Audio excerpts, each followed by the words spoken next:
뭐 길게 말씀드리면 지루해하시니까 저는 간략하게 짧은 내용, 이렇게 핵심적인 내용들만 말씀드리고 넘어갈 건데요.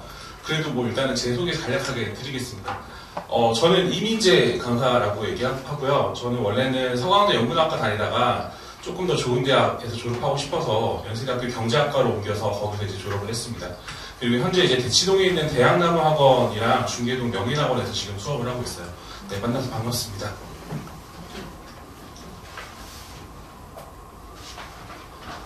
일단은 대진요거는 내신 시험 범위부터 일단 말씀드리고 넘어갈게요. 지금 보시는 요거는 이제 최근 3개년 1학년 1학기 중간고사 기출 시험 범위인데요. 보통은 대진요거 같은 경우에는 교과서 2과, 그리고 모의고사 12개 지문, 그리고 부교재랑 외부 지문에서 총 8지문 정도가 시험 범위로 출제되고 있습니다. 일반적으로 시험 범위가 무난하다라고 얘기하는 학교들은 교과서 2개과랑 모의고사 1회분 정도가 시험 범위로 출제되고 있거든요. 근데 모의고사 1회분이 지문이 25개 정도이기 때문에 지금 대진요거는 12개 지문이라는 거는 모의고사 절반 정도고요. 대신에 그 나머지 지문을 외부 지문이랑 부교재로 채우고 있다, 이렇게 보시면 되겠습니다. 그래서 객관적으로 봤을 때 시험 범위가 뭐 이렇게 굉장히 넓은 학교다, 이렇게 얘기하기는 어렵긴 한데요. 근데 이제 수험생 입장에서 받아들이는 건 조금 다를 수 있겠죠. 이제 중학생 때 말씀을 드려보면, 중학생 때 같은 경우에는 보통은 교과서 2과 정도가 시험 범위거든요. 그리고 한 과에는 보통은 25문장에서 30문장 정도로 구성이 되어 있습니다. 그래서 아이들이 내신 때, 중학생 때 대비할 때는 보통은 50문장 정도가 시험 범위잖아요. 그래서 이제 보통 그 중학생 때 시험 대비는 어떤 식으로 하냐면, 대부분의 학원에서 그냥 지문을 통암기 시킵니다.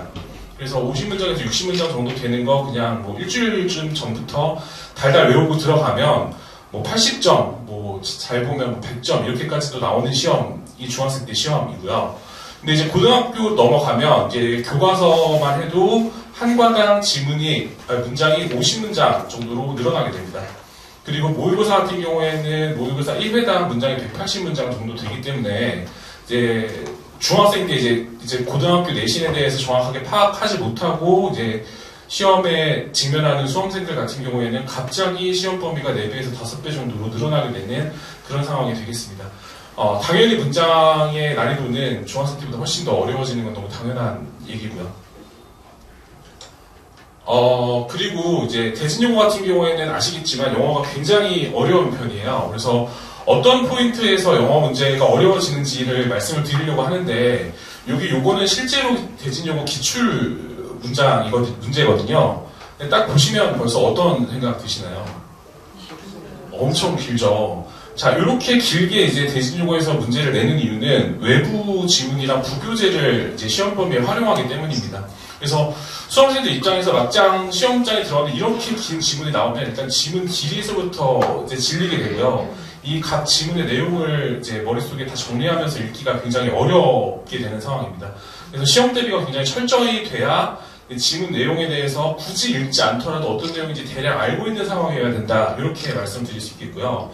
그리고 요 밑에 보시면 시험 문제도 굉장히 어렵게 돼요. 밑에 보시면 이제 밑줄 친 부분에서 영영 뜻으로 옳지 않은 것을 골라라, 이렇게 주거든요.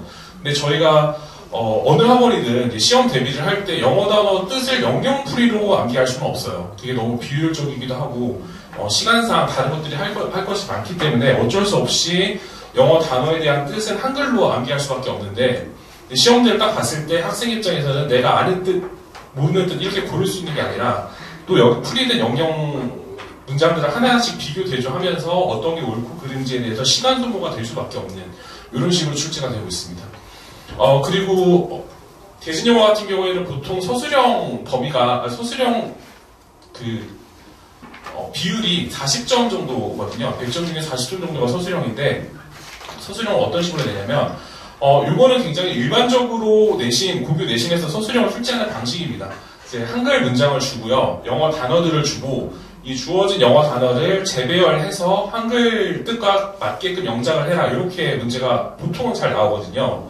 근데 대진요거는 문제가 뭐냐면, 여기 보시면 필요시 어형을 변화시켜라, 이렇게 문제를 내요. 그럼 이렇게 어형을 변화시키라고 문제를 낸다는 건 주어진 단어들을 재배열하는 것만으로는 이제 정답을 맞출 수 없게 본인이 알고 있는 어법 지식이든 그 이전 학습된 내용들을 통해서 주어진 단어들을 변형시켜서 맞는 문장으로 만들어내게끔 그렇게 문제가 나오고 있습니다.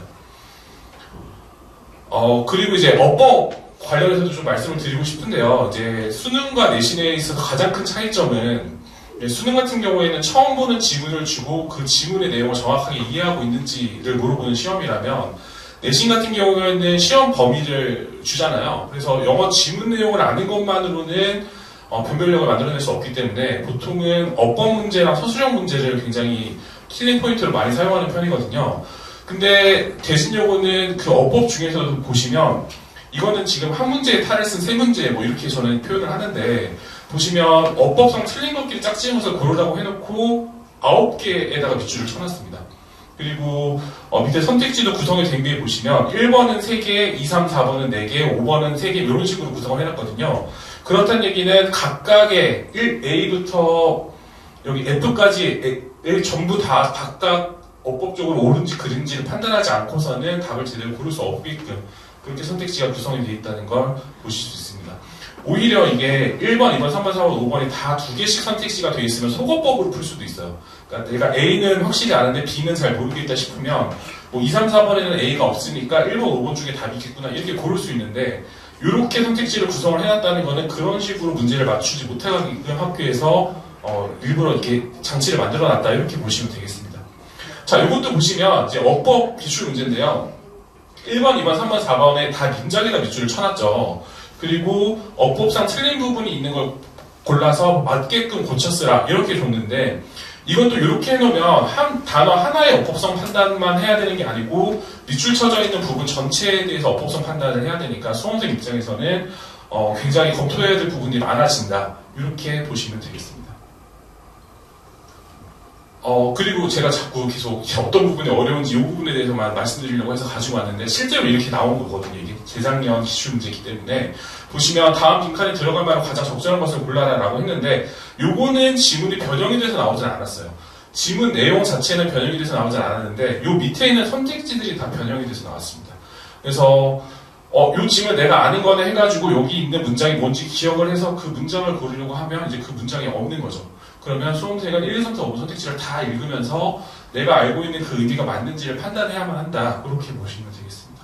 이것도 보시면 심지어 이거는 문제도 영어로 줬고요. 내용일치 문제인데 1, 2, 3, 4, 5번 다 선택지로 줬기 때문에 이 지문 내용을 알고 있다고 하더라도 선택지를 일일이 다 해석해야만 하는 그런 문제라고 보시면 되겠습니다.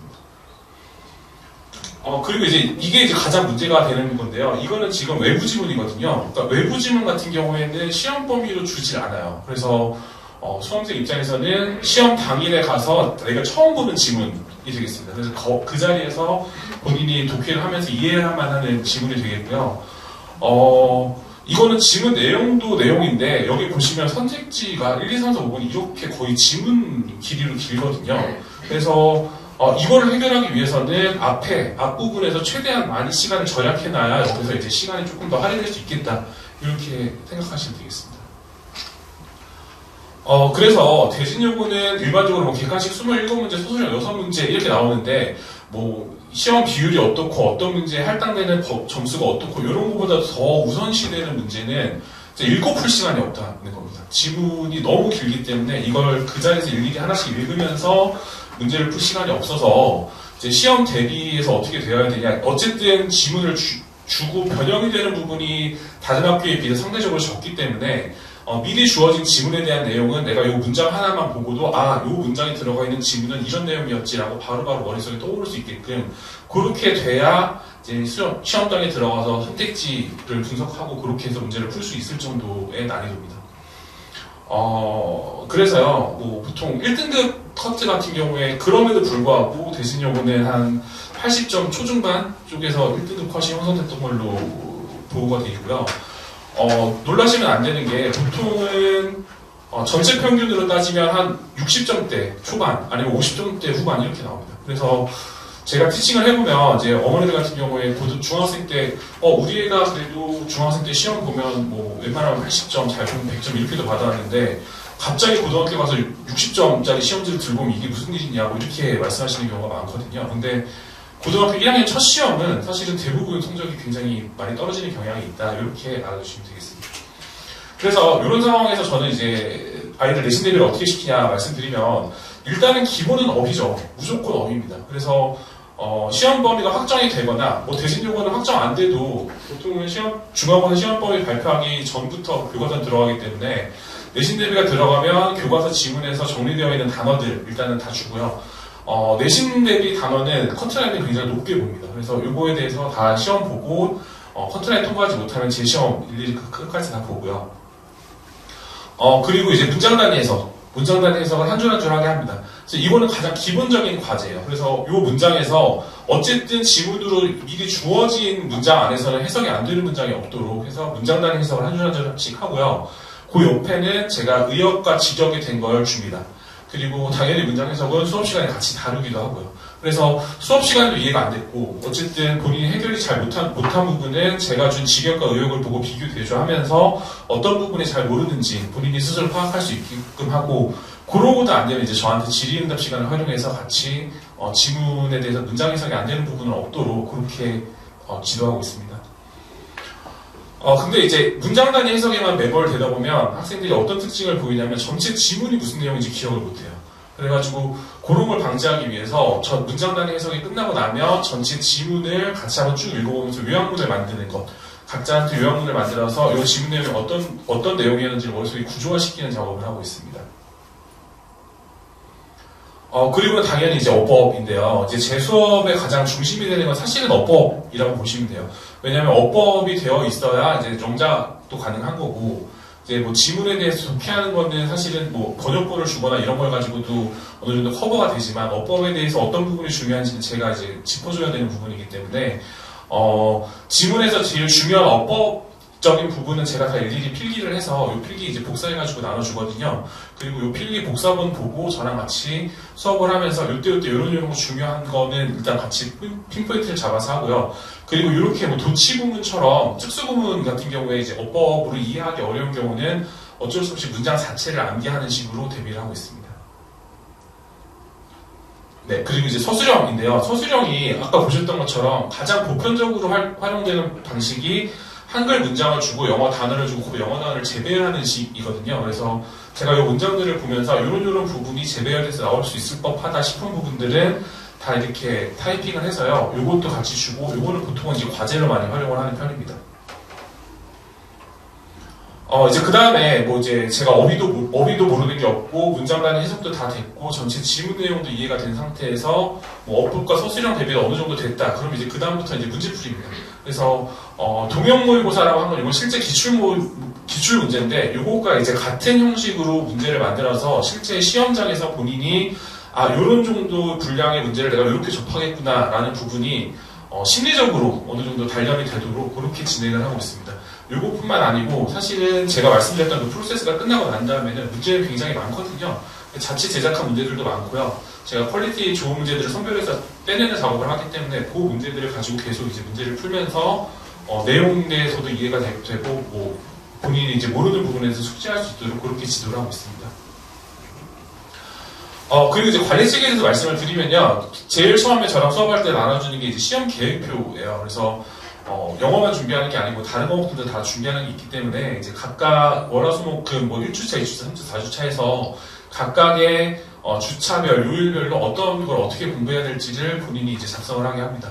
그래서 그거에 대해서 작성된 것과 진행 사항을 확인을 하고요. 이제 수업 시간에는 전후로 뭐 단어, 영어 장문, 어법, 그리고 지문 이해 같은 거를 퀴즈 형식으로 이제 테스트를 보게 됩니다. 그리고 뭐 카카오톡 통해서 상시 질의응답은 하고 있고요. 요거는 뭐 이제 저랑 같이 수업했던 친구들, 좀 잘 된 친구들 케이스를 가지고 왔는데요. 뭐 요거는 뭐 워낙에 이런 건 많이 하니까 이제 한번 귀엽게 봐주시면 좋겠고, 영어는 어머니들 그 내신이랑 수능이 많이 달라요. 이렇게 말씀드렸던 것처럼 수능 같은 경우에는 영어 지문 내용을 모르는 걸 주고서 그 지문 내용을 파악할 수 있는지를 물어본다면 내신 같은 경우에는 영어 지문 내용은 이미 주기 때문에 보통은 이제 서술형과 어법 아니면 지문 내용을 변형시킨다든지 아니면 외부 지문을 가져와서 된다든지 이런 식으로 대비를 시키거든요. 그래서 오히려 수험생들 입장에서 학습 부담이 더 큰 건 내신이라고 보시면 됩니다. 그리고 대신여고는 이제 보여드렸던 것처럼 정말 내신 시험이 만만치 않고 이제 사실 솔직히 말씀드리면 요즘 이제 내신 등급에서 유의미 하려면 1등급을 반드시 받아야 되잖아요. 그럼 1등급을 받으려면 적어도 80점 중반, 뭐 중후반까지는 나와줘야 된다는 얘기이기 때문에 정말 많은 시간을 투입해서 공부를 해야 되니까요. 저도 같이 열심히 하겠지만 이제 어머니들이 딸 아이들 잘 하실 때 가끔씩은 채찍도 질도 필요하시면 많이 응원해 주시고 격려해 주시고 이제 수험생들 너무 힘들거든요. 이제 그렇게 해서 좀 잘 다독여 주셨으면 좋겠습니다. 네, 여기까지 해서 제가 준비한 부분은 다 끝났어요. 네, 감사드립니다.